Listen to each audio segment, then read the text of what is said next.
You raised the issue of inflation. Talk to us for a moment, Madam Secretary, about the global forces that are deflationary and the transitory forces that are inflationary. How long are we going to see and experience the transitory forces, and what are they? And what are the long-term prospects for inflation over the course of the next 24, 36 months? Great. That's an important topic. I'm happy to discuss it. And I think it's important that you started by talking about deflationary forces. You're absolutely right that in the run-up to the pandemic, developed countries around the world have seen inflation at levels that most central banks judge to be too low, not too high. Over the decade prior to the crisis in the United States, inflation averaged only 1.5%. And most central banks of developed nations think 2% is a reasonable and healthy level of inflation. And my guess is that after we pass through the period in which the pandemic is affecting the global economy, we may very well find ourselves back in a world where we're more worried about disinflation or inflation that's too low rather than inflation that's too high. And the fundamental force there has been that there is a glut of global savings, and the demand to borrow those funds for investment purposes has been insufficient to really use up all those savings that are taking place around the world. So when you have a lot of people who want to lend and a relative shortage of borrowers, that tends to translate into interest rates that are very low. Of course, that's a frustration and has been for a long time to savers who feel they're not earning adequate returns on in their bank accounts. But it is a reflection of a glut of savings, and it leads to a series of problems. But interest rates in real terms have been at negative levels leading up to the pandemic and now. So what we're experiencing now, though, is quite the opposite of inflation that's too low. We haven't seen inflation like we've seen over the last year, really since the 1970s. Inflation this year that's running a little bit over 6%. And that's something that's putting a tough strain on family budgets. It's really gotten the attention of Americans. It's difficult. But you asked me what's causing it, and I would say that I see it as indicative of an economy that's making its way back to full steam from what was a standstill.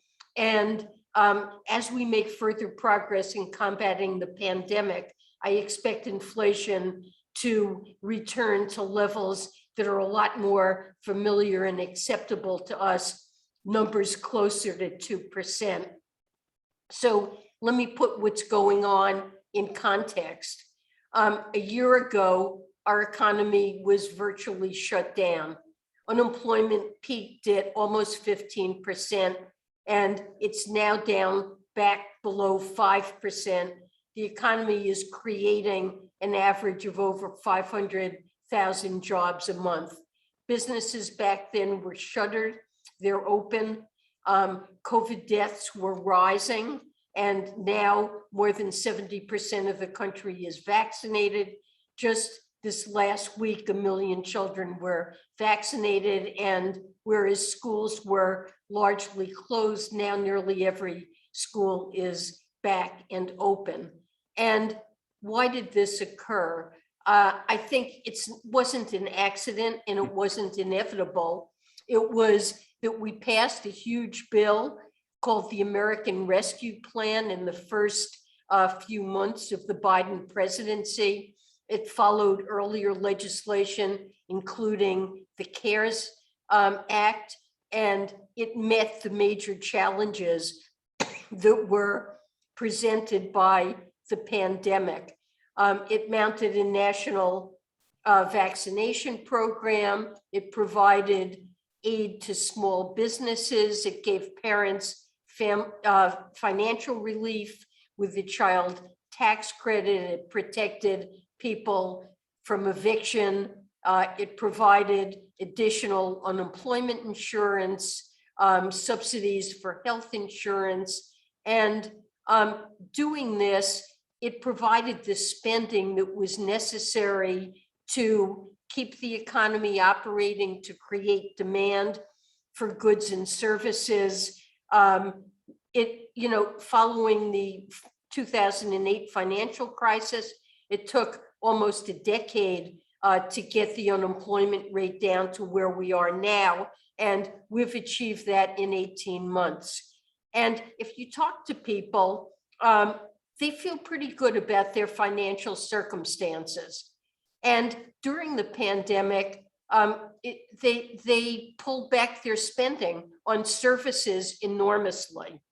And they saved a lot. And now there's a huge buffer of saving. And so families have a lot of money to spend. And one consequence, so inflation reflects demand and supply forces. It reflects robust demand and very limited supply.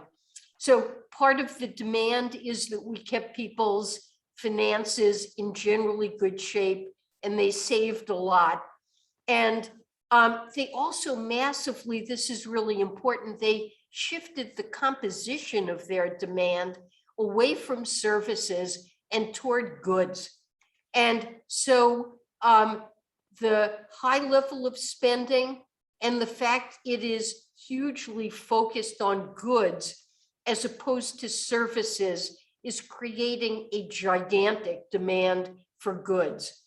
A lot of those goods are rich in electronics. You know, we've got semiconductors that are incorporated in a huge range of goods that people buy.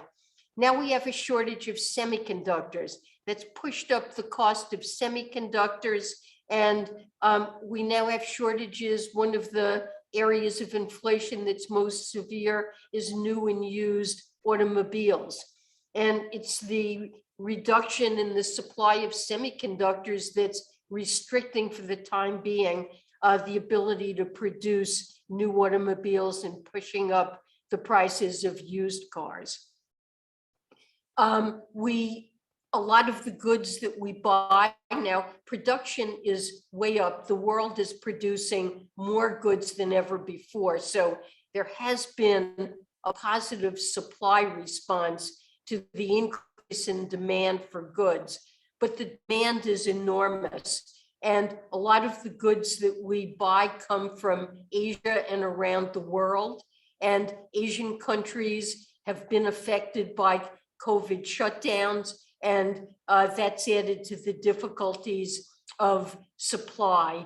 In ports here on the West Coast, you see a huge backup of ships. We've been talking to the operators of the ports of Los Angeles and Long Beach, where there are ships that are just waiting for a week or more to unload their goods at those ports.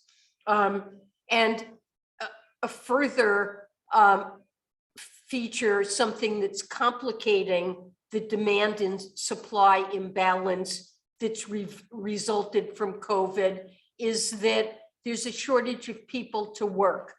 So the unemployment rate has fallen, maybe not to what I'd call full employment, but it's pretty low by historical standards, but labor force participation has declined. So almost every business reports at this point a shortage of workers. Many workers, even vaccinated ones, are concerned about returning to the workforce. We saw a sharp rise in early retirements during the pandemic. childcare centers and schools are having severe challenges in staffing, perhaps in part because children aren't vaccinated and these workers are worried about their own health and that of their families. And so people remain out of the labor force. The other thing that's complicating this is the world and the United States had developed a just-in-time inventory management system in which firms held very low inventories. We mastered production and logistics so successfully on a global basis that firms held very low inventories of materials. They counted on those materials arriving just when they're required. But now the supply problems that we're seeing with whether it's auto firms that can't get semiconductors and it's causing their factories to shut down, or other producers who can't get access to some critical supply, the response to that is that firms now want to build inventory. And when they build inventory and try to do that, that simply exacerbates the problem of an insufficient supply of goods. So the bottom line is that we're seeing a lot of price pressures.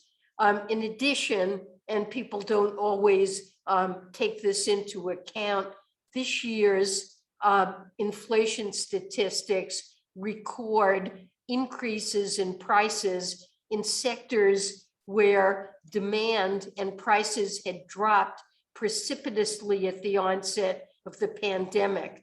So in 2020, there were huge declines in airfares, hotels, many services. Now, as the economy is reverting to something more normal, we're seeing those prices revert to normal. And the price increase part of that is in the current statistics and boosting inflation. So I know I've told you a long story about what's going on now. I do believe that as we continue to vaccinate people, get beyond the pandemic, as households run down their buffer of savings, and as the pattern of demand normalizes back to more services, fewer goods,